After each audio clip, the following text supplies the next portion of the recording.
Hello guys, welcome to my channel. आप सबका स्वागत है मेरे चैनल में। और Sanjay Kapur, Karishma Kapur divorce, Sanjay Kapur death, court में फैमिली डिस्प्यूट का जाना, ये लगातार चर्चाओं में चलता चला आ रहा है पिछले 3 महीने से। इन सारी चर्चाओं में बहुत सारे लोगों ने बहुत कुछ कहा। इसमें सबसे ज़्यादा गाइस गौर करने वाली बात यह है, जैसा कि बताया जा रहा है कि संजय कपूर ने बिल बनाया है मार्च में। मेरा सिंपल एक थॉट क्लिक कर रहा है।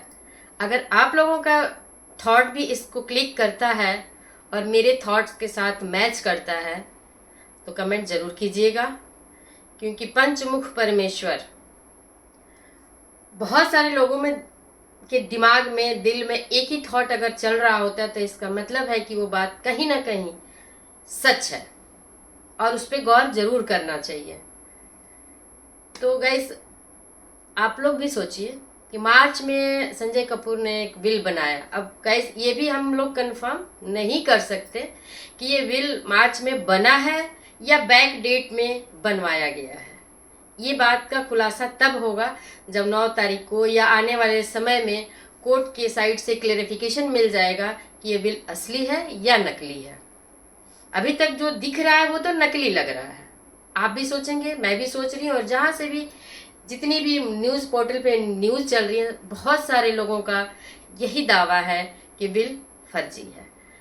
मेरा भी यही है, मेरा भी सोचना यही है कि बिल फर्जी है। रीज़न है उसका कि जब मार्च में विल बनता है, संजय कपूर ने अगर विल बनवाया है तो क्या उन्हें पता था कि उनकी डेथ होने वाली है?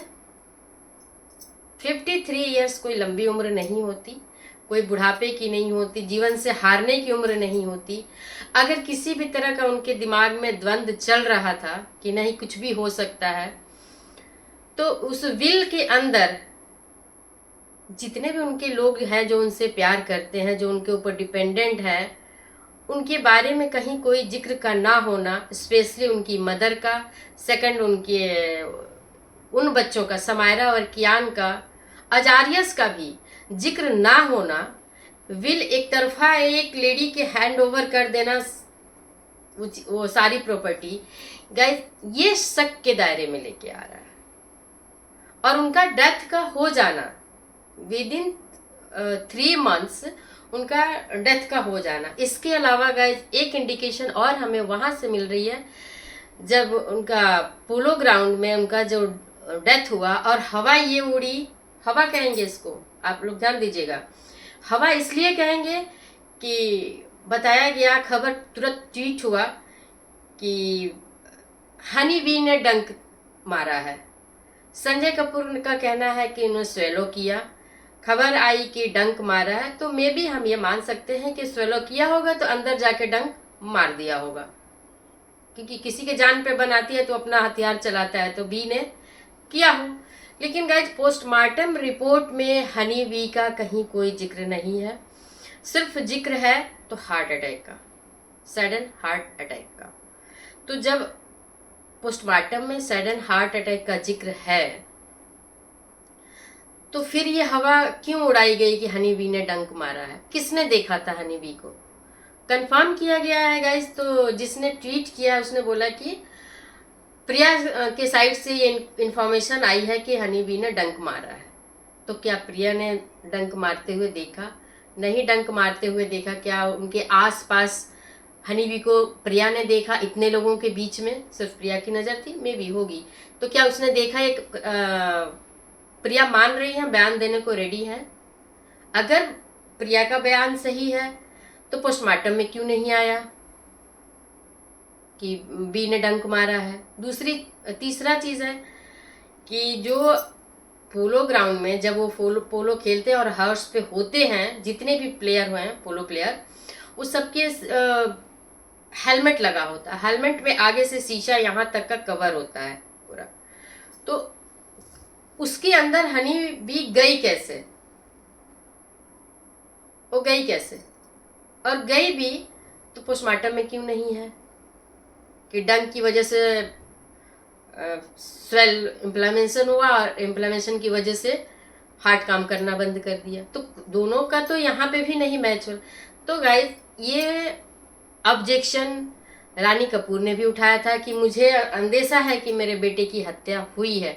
गाइस आप लोग मतलब जो भी थोड़ा सोशल मीडिया पे एक्टिव है, जो भी न्यूज़ पोर्टल में इंटरेस्टेड है, जो भी क्राइम न्यूज़ वगैरह देखता है, उन्हें ज़रूर ये पता होगा कि बहुत सारे ऐसे मर्डर के केस या मौत के केस, मर्डर भी नहीं बोलेंगे, मौत के केस ऐसे आकर के आगे जा कर के वो मर्डर में कन्वर्ट हुए क्योंकि उसकी जांच सही तरीके से की गई।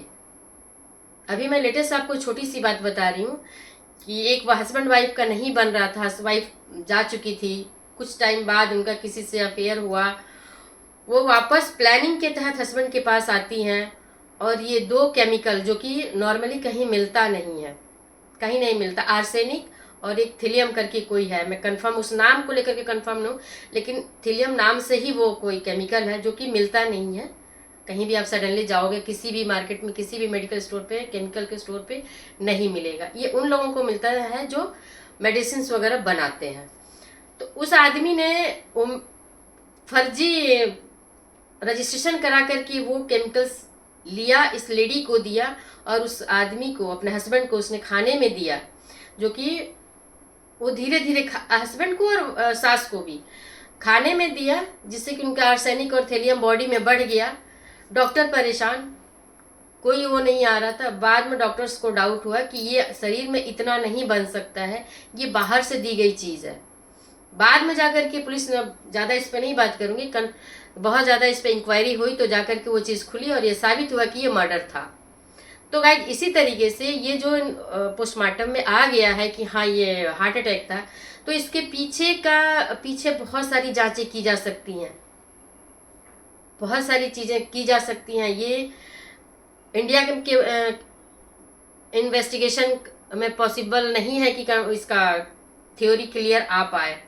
ये यूएस में या यूके में अगर सही से जांच की जाए, मर्डर के एंगल से जांच की जाए, तो मे भी शायद ये निकल के आ सकता है कि क्या है, तब सच माना जाना चाहिए। मेरे नज़रिए से ये एक मर्डर की कहीं ना कहीं इंडिकेशन मिल रहा है। वसीयत का करना, वसीयत में किसी अपनों का नाम ना होना, करिश्मा के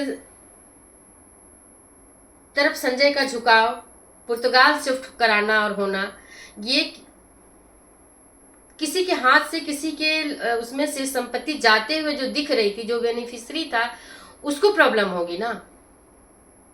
वो ये काम करेगा कि ना ये रहेगा ना प्रॉपर्टी कहीं जाएगी।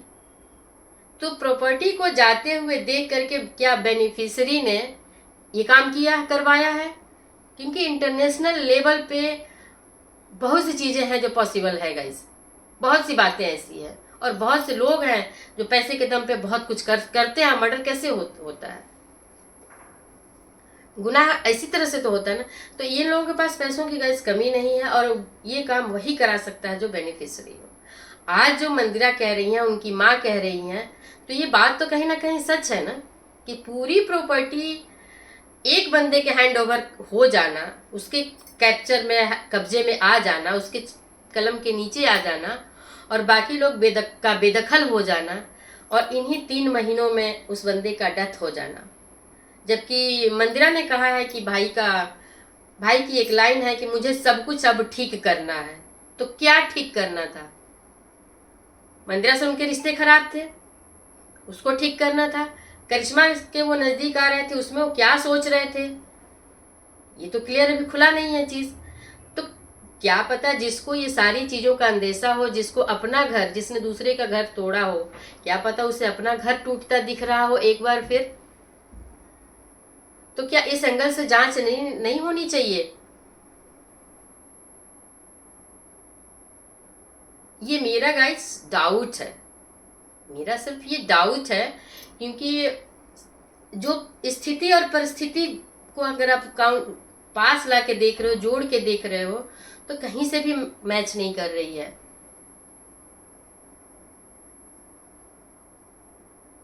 वसीयत का बनना, वसीयत में फैमिली के किसी भी क्लोज बंदे का उसमें शामिल ना होना, विद इन 3 मंथ्स डेथ का हो जाना, 1 महीना तक वसीयत का जिक्र ना होना, 1 महीना बाद सडन वसीयत आता है कि हाँ जी ये वसीयत है और ये मेरे नाम ट्रांसफ़र हो गई है। क्या ये सारी चीज़ें कहीं फाउल प्ले को क्लियरफाई नहीं कर रही है, डिक्लेयर नहीं कर रही है? तो क्या इसकी जांच नहीं होनी चाहिए? मेरी नाराज़गी है मंदिरा से और रानी कपूर से कि आप लोग इस एंगल को जो छोड़ करके चल रहे हो, इस बारे में कोई भी बयान नहीं दे रहे हो। आप लोगों को या तो जानकारी है तो बयान दीजिए, नहीं है तो इस केस पे आगे बढ़िए कि साथ साथ मर्डर का भी जांच किया जाए कि इसमें जो फाउल प्ले आपको डाउट था उस पर भी काम चलता रहे। तो गाइस हम फिर मिलेंगे फिर किसी वीडियो के साथ, और शायद कल, हाँ कल 9 तारीख है, तो 9 तारीख को देखिए कल कोर्ट में क्या सुनवाई होती है और सुनवाई के दौरान क्या निकलता है। तो हम इंतज़ार करेंगे, आप भी इंतज़ार कीजिए। वीडियो अच्छी लगे तो लाइक, कमेंट और सब्सक्राइब ज़रूर कीजिए ताकि मुझे भी मोटिवेशन मिले कि हाँ मेरी जो जानकारी, जो मेरी सोच है, जो मेरी जानकारी है, कहीं ना कहीं आप लोग भी सपोर्ट करो और आपके दिल में भी, दिमाग में भी वो चीज़ें चल रही है। और आगाह भी करना चाहूँगी, रिक्वेस्ट भी करना चाहूँगी कि सोसाइटी में कोई भी चीज़ ऐसी आप लोगों को दिखाई दे तो वहाँ पे बोलना ज़रूरी है। आप लोग बोलिए, सपोर्ट कीजिए। सिर्फ सोशल मीडिया में बड़े लोगों को नहीं, अपने आसपास के लोगों को भी सपोर्ट कीजिए, क्योंकि सपोर्ट एक ऐसी चीज़ है कि कितना भी कमज़ोर इंसान हो उसका मनोबल बढ़ा देता है। वो आगे लड़ने के लिए, लड़ना मतलब अपने हक के लिए, सही के लिए, उसे मजबूती मिलती है। तो इसी के साथ गाइज आप सबको नमस्ते, मिलते हैं कल कोर्ट में क्या होता है उसके बारे में जानकारी लेकर के। तो बाय बाय गाइज।